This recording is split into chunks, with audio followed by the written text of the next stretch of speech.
Today I'm going to explain how a function stack works. According to personality type, we all have 8 cognitive functions, and every of the 16 personality types has these functions in a different order. And I'm going to just explain kind of the basics of it, like what this order means for your type, but like in a broad way that can be applied to any type. So as an example, I'm going to look at my own type. So that's INFJ. So as you might know, every type has 4 of the 8 functions that they use more or less consciously, that they are like aware of, that they're using, and the other 4 are more or less unconscious. So the most important thing to look at when you want to learn about your type is these 4 main functions. And for an INFJ, that's introverted intuition, extroverted feeling, introverted thinking, and extroverted sensing. And the order of the functions says something about how frequently do you use this function, and therefore also how good you are at it.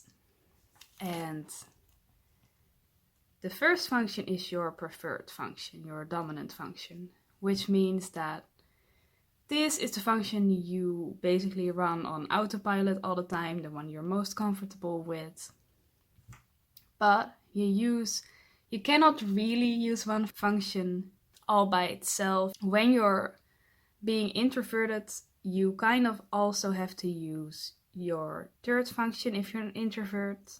And if you're an extrovert, your third function is going to be extroverted. So the thing is, when you are being introverted, you kind of loop between these 2 functions, and then when you're being extroverted, you loop between these 2 functions. And of course, this switches all the time. If someone would be introverted all the time, they wouldn't function. They would never do anything. And if someone was extroverted all the time, they also wouldn't function because they would never think about anything. So we're using all of these very frequently, but this one is the one we like to use the most and we're best at. And our fourth function is always the opposite of the first. And it's generally just opposite in all ways, which means that is your main weakness and that is an area of improvement for you. So when it's a perceiving function, for example, such as introverted intuition. So intuition and sensing are perceiving functions. It's all about taking in information either through your senses or with your intuition. When it's introverted, it's more about looking at information that's already been gathered and basically kind of organizing that. When it's extroverted, it's about taking in information in real time from the extroverted environment. And the middle 2 functions are also opposites of each other.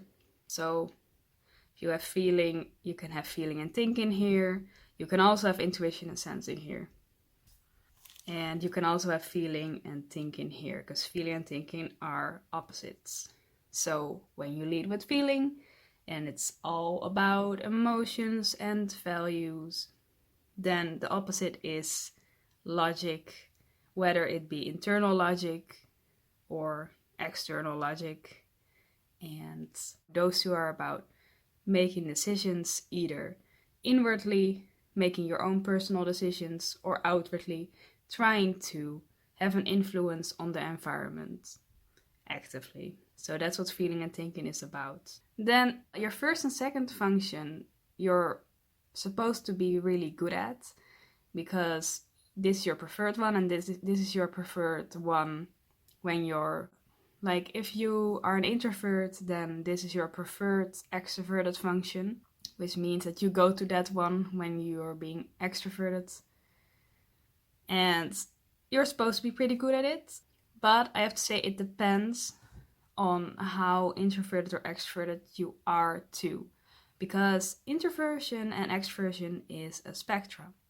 So basically, when you're an introvert, when you're an INFJ, for example, and you are on the ambiverted side, the percentages are kind of close to 50-50, you don't have a very clear preference for introversion, then you might be really good at extroverted feeling, but you might be a bit less good at introverted thinking.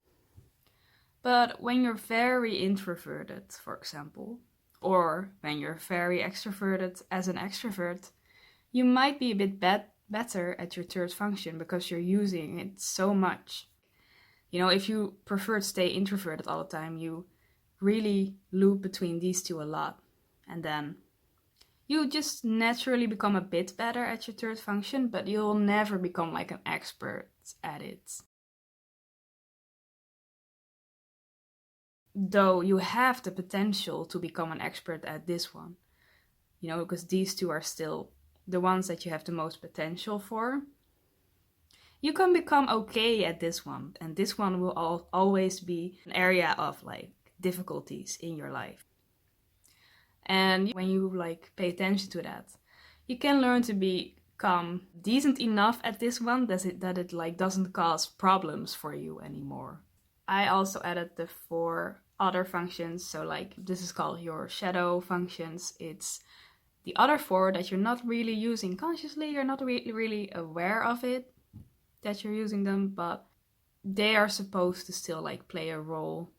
And especially this one is supposed to be an issue because it's the opposite of your third function, or at least like it's the opposite direction. If your third function is introverted thinking, your 7th function is extroverted thinking, and then that's called your blind spot or trickster function, and it's supposed to be one that you can have issues with. Like, first of all, you're kind of blind to it, so you might make mistakes in this area, and you might also not like seeing this function in other people.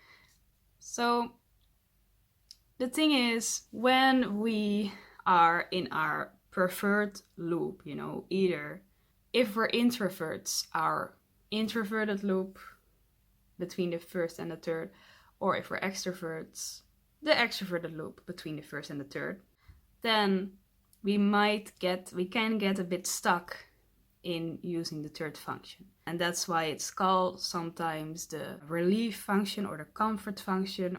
But it can also cause problems because, for example, when you get stuck in that loop, you can be overusing your third function a lot.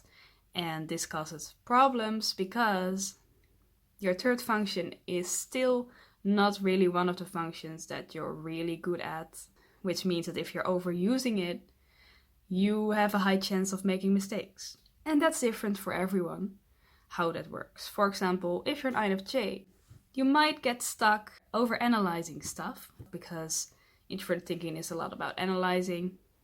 And, you know, it really depends. For example, if your third function is extrovert sensing, you might start showing a bit of reckless behavior because sensing is all about interacting with your environment in the moment, so it's a bit doing things without thinking too much. Or, for example, if your third function is introverted sensing, then what happens when you're stuck in a loop is, for example, maybe you're trying to solve a problem and then you keep looking at the past, so like at past memories, because introverted sensing is a lot about past memories, and maybe you'll just replay these memories over and over and think about what do they mean. So the thing, let's go back to this one, is that this is the opposite direction of your third function.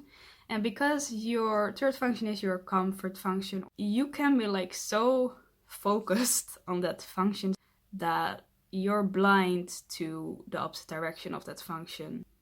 For example, an INFJ with their introverted thinking might be so focused on internal logic, you know, that they just have a lot of difficulty understanding how external logic works, because they always fall back to their internal logic and they find comfort in that. So yeah, that was a bit of a summary of the order of the cognitive functions and like the most important things you need to know in order to understand your type. So I will see you next time. Goodbye.